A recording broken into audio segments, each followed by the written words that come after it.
From Anshe Sfard Beth El Emeth Congregation, it's time to take 10 minutes for Torah with Rabbi Joel Finkelstein.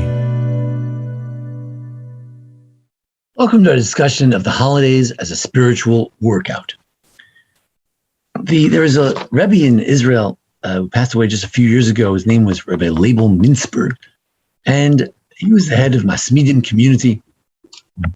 And he wrote a book about Chagim, wrote a book about the 3 weeks. And there he describes the following theory, that basically the holidays form one whole of a spiritual workout to create the ideal individual who can then elevate and sanctify all of their emotions. A person possesses many emotions, and they're all godly. They're all something God wants us to have. In fact, God, of course, doesn't have emotions, but God wants us to reflect the kiviyachol, the emotions that we associate with God: love, kindness, compassion, and even in a bad emotion such as anger, which some would say is a negative emotion. You can direct your anger at a wicked person. So even anger, you can take that and do something, whether you can shecht an animal, do a mitzvah to slaughter an animal. Every emotion has its place. But there are certain times of the year that are more focused on that particular thing. Rabbi Rosenzweig, my Mechudin, also said something similar, that there are many themes which are year-long themes, but we focus on them particularly at certain times of the year.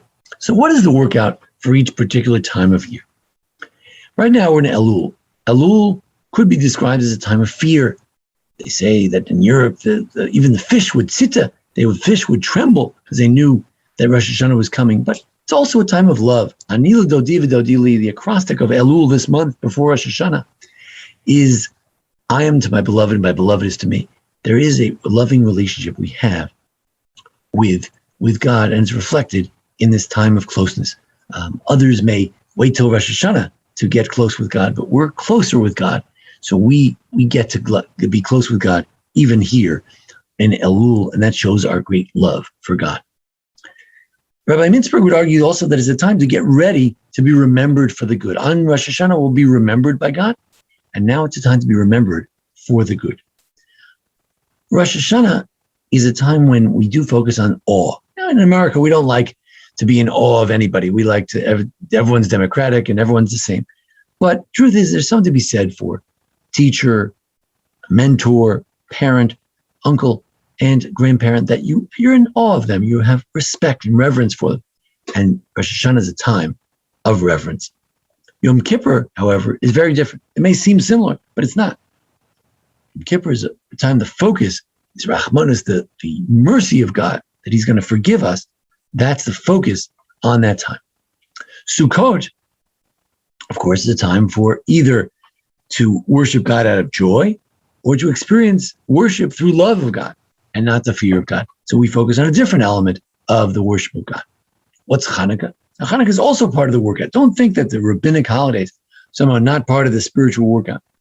It was ordained by God, by the rabbis, and by providence, that eventually there would be a Hanukkah, and it would be a time of rededication, to rededicate yourself again, to get that spiritual workup going. If you're slacking off, kindle yourself up. Or maybe it's a time of splendor. One of the attributes of God is splendor, hod. It's a time to focus on spiritual beauty and what that is, as opposed to Greek beauty, which is more physical and bodily beauty. Purim is a time maybe to accept the Torah. Maybe it's a time to understand the absurdity of life. It's also an important thing, to laugh at the absurdity of life, as we do on Purim. Pesach, says Rabbi Mintzberg, is a time to focus on our chosenness. God chose us and took us out of Egypt. Shavuot, time to focus on Torah. It's always a time to focus on Torah, particularly on Shavuos. The 3 weeks are a time when we focus on the destruction of the temple. Really, if you're really pious, every night you wake up in the middle of the night, 1 o'clock in the morning, and you cry over the temple. For most of us, we just focus during those 3 weeks, particularly over the destruction of the temple, when we really get into it the way we should get into it every day. But it's during those 3 weeks that we focus on this idea.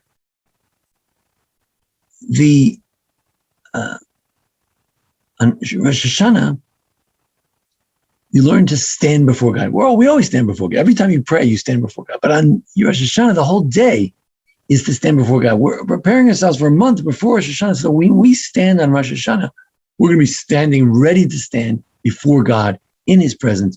And that's a very important thing. I heard a thought from a rabbi of mine, appreciate it very much. He said that Yom Kippur is a time when you're not what you consume. How much did you eat today? Well, how many cars did you buy today? How many dresses did you buy today? How many fancy suits did you buy? You're not what you consume. You don't consume anything. Nobody consumes anything. And on Shabbos, you are not what you do. You meet someone, you say, hey, what do you do? Shabbos is not a time for that. It's a spiritual workout. Shabbos is also a spiritual workout, a time to focus on the spirit rather than the physical, rather than work. It's time maybe to focus on Torah. The Ibn Ezra believes you have extra wisdom on that day.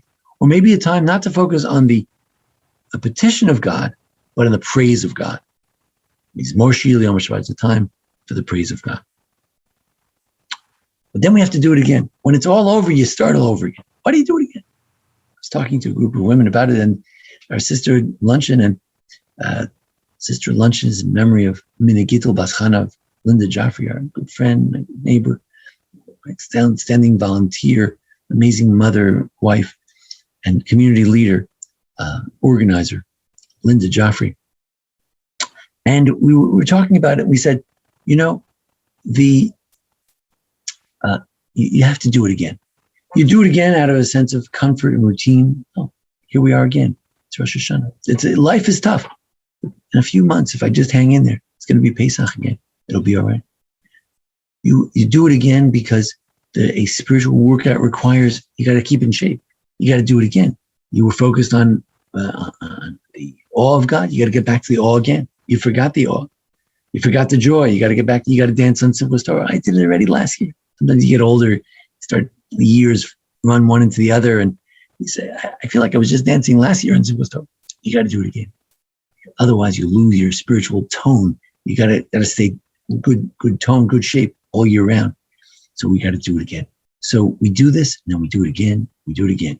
It's a spiritual workout. It's the formula for, as Rabbi Mintzberg says, to create the ideal individual who's in touch with all the different feelings and emotions they're supposed to have in an elevated kind of way. And we need time to focus on each one on different occasions. The sadness of the Churban during the summer, the joy of life, harvest, and bounty on Sukkot, and everything in the middle throughout the year. We have a special time for it. Let's hope that this year we'll do well on our spiritual workout. We'll get good grades on our workout, and we will indeed be moving closer to perfecting ourselves the way a good workout is meant to do.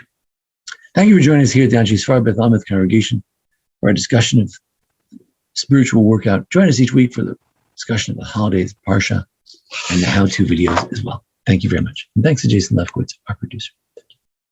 This has been 10 Minutes for Torah with Rabbi Joel Finkelstein. To learn more, visit asb.org.